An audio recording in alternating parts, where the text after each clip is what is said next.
Break नंतर zero आवर मध्ये आपलं पुन्हा एकदा स्वागत। आता चर्चा एका निवृत्तीच्या घोषणेची आणि त्यावर उमटलेल्या अनपेक्षित प्रतिक्रियांची। तुम्ही पाहिलंच असेल की भाजपचे ज्येष्ठ नेते आणि राज्यसभेचे खासदार नारायण राणेंनी काल एका जाहीर कार्यक्रमामध्ये आपल्या निवृत्तीचे संकेत दिले। नारायण राणेंची राजकीय कारकीर्द ही भरीव आहे। यापूर्वी मुख्यमंत्री, माजी केंद्रीय मंत्रीपद त्यांनी भूषवली आहेत। शिवाय कोकणातली त्यांची राजकीय पकड सुद्धा सर्वश्रुत आहे। त्यामुळे त्यांच्या धक्कातंत्राने त्यांच्या कार्यकर्त्यांमध्ये सध्या चांगलीच चलबिचल पाहायला मिळते। ही घोषणा करताना राजकारणामध्ये कटकारस्थान वाढल्याचा उल्लेखही राणेंनी केला। त्यांच्या निवृत्तीच्या घोषणेइतकीच या वाक्याची चर्चा सुद्धा राजकीय वर्तुळामध्ये रंगली आहे। कटकारस्थानाचा उल्लेख करणाऱ्या वाक्याचा अर्थ नेमका काय, ते नेमकं कुणाला उद्देशून बोलले असतील, आज त्यांनी यावर का स्पष्टीकरण दिलं आणि ते देण्याची गरज का वाटली, असे अनेक प्रश्न आहेत। यांचं विश्लेषण करूयात, पण त्याआधी ऐकूयात कालच्या सिंधुदुर्गातल्या सभेमध्ये राणे नेमकं काय म्हणाले। बरीच पदावर आणि स्पर्श राहिलो असतो, पण कारस्थान, राजकारणात कारस्थान नावाचा शब्द आहे। तेव्हाही अडचण आली, मला आत्ताही आली, पण आता मी ठरवलं या शब्दाला पूर्णविराम द्यायचा, आपण घरी बसायचं। त्यांना विचारलं कशात त्रास, कटकारस्थान करायला, पण घरी बसू।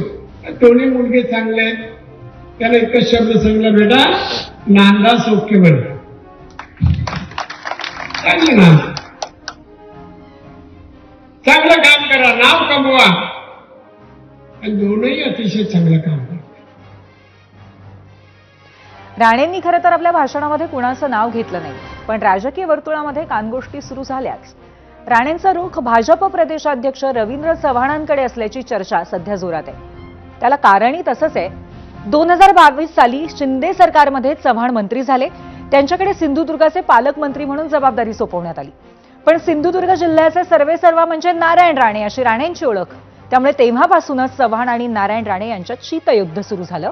पदावर असून काम करू दिलं जात नाही, ही राणेंच्या मनातली खतखत त्यामुळेच आहे, अशी चर्चा साहजिकच रंगली आहे।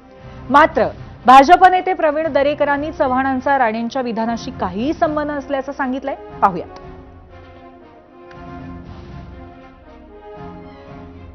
त्यांचा रोख रवींद्र चव्हाणांकडे असायचं काही कारण नाही, कारण राणेसाहेब पक्षाचे नेते आहेत, खासदार आहेत, आणि रवींद्र चव्हाण आमचे प्रदेशाध्यक्ष आहेत। आणि पक्षाचा कार्यकर्ता, पक्षाचा नेता प्रदेशाध्यक्षांच्या विषयी असा रोख ठेवू शकत नाही। त्याचा अर्थ अशा प्रकारे लावणं चुकीचं आहे, असं माझं स्पष्ट मत आहे। नारायण राणे साहेब कधीच निवृत्त होऊ शकत। राणे साहेब हे आमची ऊर्जा आहेत, राणे साहेब हे आमची शक्ती आहे, आणि राणे साहेब हे आमचे मार्गदर्शक आहेत। त्यामुळे राणे साहेबांचं अजून 4 वर्ष खासदारकी बाकी आहे, आणि राणे साहेबांमुळे नुसता सिंधुदुर्ग जिल्हा नाही, नुसता कोकण नाही, तर मुंबई आणि अख्खा महाराष्ट्र आम्हाला स्फूर्ती देत राहतो त्यांच्या कार्यातून आणि त्यांच्या कामातून। आणि काल त्यांच्याबरोबरच मी मुंबईपासून गोव्यापर्यंत विमानाने एकत्र प्रवास केला, त्यामुळे त्यांची ऊर्जा अजूनही कायम आहे, हे मी फार ठामपणे सांगू शकतो। नेते असं म्हणतायत खरं, पण राणेंच्या निवृत्तीबाबत जेव्हा रवींद्र चव्हाणांना थेट विचारलं गेलं तेव्हा मात्र गडबड झाली।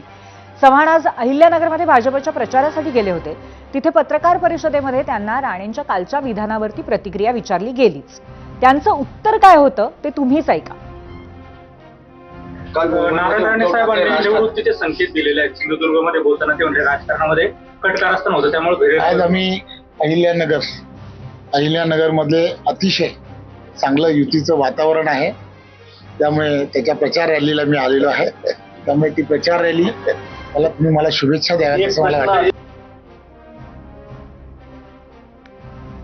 आता एका वाक्यामुळे सुतावरनं स्वर्ग गाठला गेला खरा, पण शेवटी आज स्वतः राणेंनी आपल्या निवृत्तीची चर्चा फेटाळून लावली। आपण काय बोललो ते नीट ऐका, असं ते म्हणाले। निवृत्तीचे संकेत अशी चर्चा आहे कोणी दिले आपल्याकडे, असं नाही। वाक्य माझं नीट बघा, माझं वाक्य असं जे चाललं, जर मी रिझल्ट लोकांना देऊ शकलो नाही तर माझ्या ह्या पदांचा उपयोग काय, मग मी विचार करेन, असं वाक्य। निवृत्त होतो असं नाही। जर माझ्या पदाचा उपयोग जनमानसाला होत नसेल आणि होऊ देत नसतील तर पूर्ण विराम।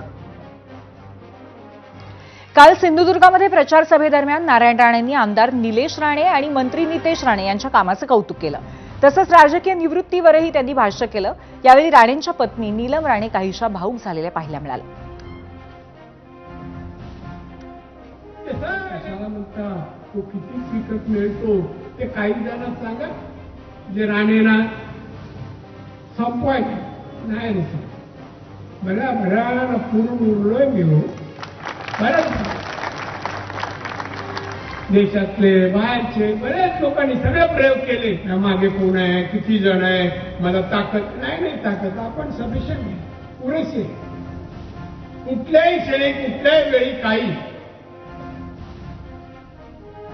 त्यामुळे मी आमचे मागे कोण आहे, किती जण आहे, मला ताकद नाही. इथे कुठले देव पण ठेवले नाही. कुठलं काहीच देव सांगायला कोणी काय प्रयत्न करा. तुम्ही काय कार्य करता म्हणून काही होणार नाही. मला मी समर्थ आहे. मी माझी कार्य. राणेंच्या निवृत्तीची आज जितकी चर्चा होती तितकी